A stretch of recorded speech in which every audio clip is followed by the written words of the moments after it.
셋, 둘, 하나, 시작. 안녕하세요. 제 이름은 그레임 행크입니다. 저는 호주 서부대학교의 신경학 교수이자 호주 퍼스에 있는 찰스 가드너 병원의 신경과 의사입니다. 스트로크라는 용어는 여러 가지 의미를 가질 수 있습니다. 스포츠에서의 스트로크, 촉각적인 스트로크, 혹은 행운의 스트로크를 설명하는 데 사용될 수 있습니다. 하지만 오늘은 그런 것에 대해 이야기하지 않을 것입니다. 우리는 신체의 특정 부분의 기능이 갑자기 상실되는 사건인 뇌졸중에 대해 이야기할 것입니다.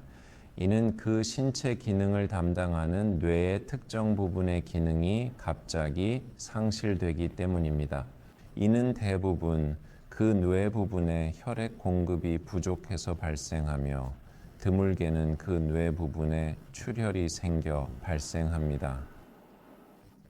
일과성 허혈 발작 또는 TIA는 미니 뇌졸중으로 뇌의 특정 부분의 기능 상실 증상이 일시적이거나 짧으며 몇 분 또는 몇 시간 내에 해결되는 경향이 있습니다. 보통 거의 항상 24시간 이내에 해결되며 뇌 손상이나 혈관 손상이 없습니다. 뇌 스캔에서 이제 뇌졸중이 중요한 이유는 세 가지입니다. 첫째, 매우 흔합니다. 뇌졸중은 매년 1000명 중 2명에게 영향을 미치며 일과성 허혈 발작 또는 TIA는 매년 1000명 중 1명에게 영향을 미칩니다. 결과적으로 우리 중 6명 중 1명은 결국 인생의 어느 시점에서 뇌졸중을 겪게 될 것입니다. 둘째, 뇌졸중은 약 5분의 1에서 4분의 1 외의 사람들에게 치명적이며 생존자의 절반에게는 장애를 초래하기 때문에 중요합니다. 셋째, 뇌졸중은 거의 80%에서 90%의 모든 경우에 예방할 수 있습니다. 우리가 뇌졸중의 위험을 증가시키는 근본적인 원인이나 조건, 위험 요인을 인식하고 수정할 수 있다면 말입니다. 뇌졸중에는 두 가지 주요 유형이 있습니다. 덜 흔한 유형은 약 5분의 1의 사람들에게 발생하는 것으로 뇌의 혈관이 파열되어 뇌로 출혈이 생기는 경우입니다. 이는 대부분 고혈압에 장기간 노출되어 발생합니다. 고혈압은 뇌의 작은 혈관을 손상시켜 약해지고 파열되기 쉬운 상태로 만들 수 있기 때문입니다. 우리 사회에서 뇌로 출혈이 생기는 또 다른 점점 흔해지는 원인은 알코올과 암페타민 같은 약물, 그리고 혈압을 증가시킬 수 있는 감기약과 기침약의 일부 성분에 노출되는 것입니다. 하지만 뇌졸중의 주요 원인은 뇌로 가는 혈관이 막혀 혈액 공급이 부족해지는 허혈성 뇌졸중입니다. 허혈성 뇌졸중의 가장 흔한 원인은 심장에서 떨어져 나오는 혈전으로 심장이 부정맥인 심방세동이나 이전의 심장마비로 인해 병이 들었을 수 있습니다. 뇌 일부에 혈액 공급이 부족한 허혈성 뇌졸중의 또 다른 흔한 원인은 가슴, 목, 뇌 동맥에 형성된 혈전의 색전증입니다. 가장 흔한 혈관 질환은 동맥경화증 또는 아테롬이라고도 불리는 것입니다. 그렇다면 우리는 어떻게 뇌졸중의 위험을 줄일 수 있을까요? 첫 번째는 그것을 평가할 수 있는 것입니다. 우리는 뇌졸중의 위험 요인이 있는지 알아야 합니다. 뇌졸중의 가장 흔한 위험 요인은 고혈압입니다. 이는 약 3분의 1의 뇌졸중의 원인입니다. 우리 모두는 혈압을 가지고 있으며 평균 혈압은 수축기 120mm 수은주, 이왕이 80mm 수은주입니다. 수축기 혈압이 10mm 증가하고 이왕이 혈압이 5mm 증가할 때마다 뇌졸중의 위험은 약 20%에서 30% 증가합니다.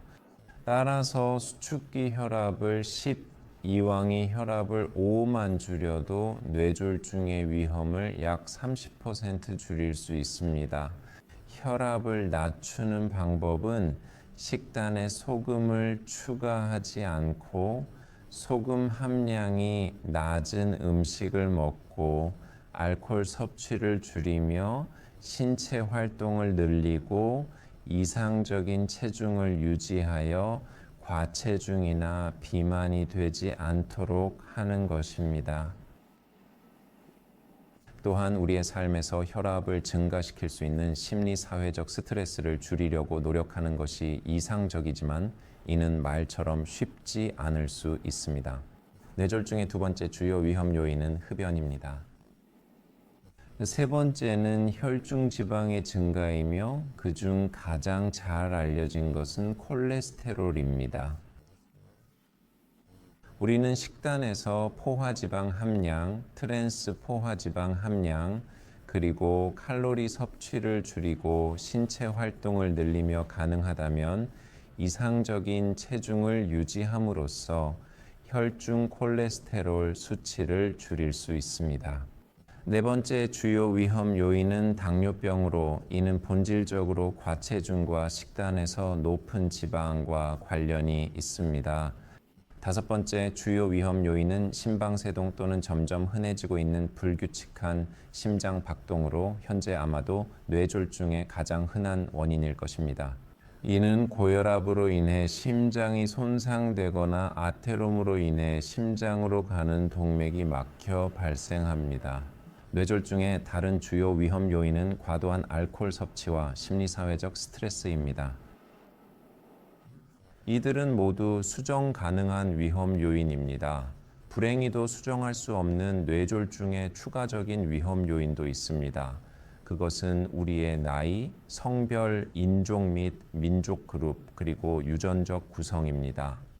따라서 가족 중에 이전에 뇌졸중이나 심장마비를 겪은 가족력이 있다면 우리는 고혈압, 고콜레스테롤 또는 뇌졸중의 높은 위험에 유전적으로 취약할 수 있다는 지표입니다.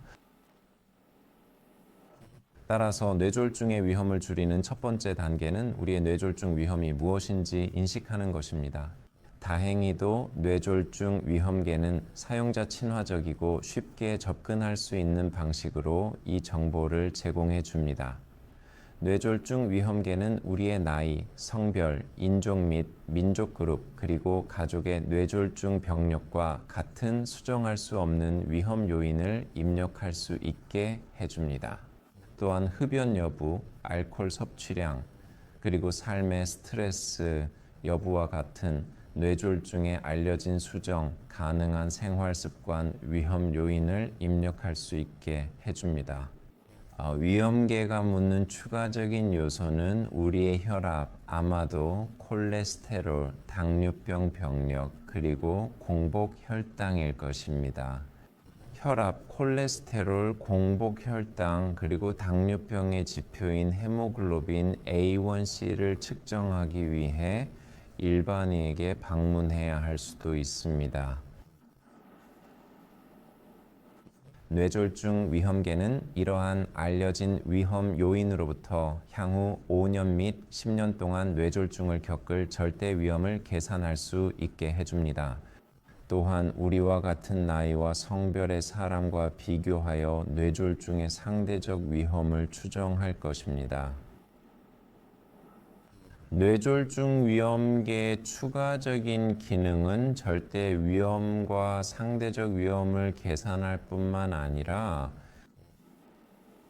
우리의 위험을 스스로 관리하고 생활습관, 위험 요인 행동을 변경하여 위험을 어떻게 변경할 수 있는지를 볼 수 있게 해줍니다. 그래서 두 가지 구성 요소가 있습니다. 우리의 위험을 평가한 후에는 식단에서 소금을 줄이고 알코올 섭취를 줄이며 규칙적인 운동 프로그램을 얻고 이상적인 체중을 얻고 암페타민과 감기약 같은 다른 약물에 대한 노출을 최소화하는 등의 생활 습관 변화를 구현하는 것은 우리에게 달려 있습니다. 궁극적으로 중요한 것은 우리의 위험을 모니터링하고 재평가하는 것입니다. 자동차와 마찬가지로 말입니다. 자동차의 수명을 늘리고 싶다면 우리는 6개월 또는 12개월마다 자동차를 정비색에 가져가 점검하고 정비를 받을 것입니다. 우리의 몸도 마찬가지로 6개월 또는 12개월마다 일반의에게 가서 위험 요소를 평가받고 혈압, 콜레스테롤, 혈당, 헤모글로빈 A1C를 검사받고 심방세동을 확인하기 위해 심전도도 받아야 합니다.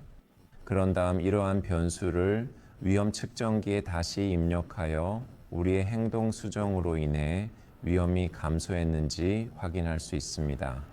감사합니다.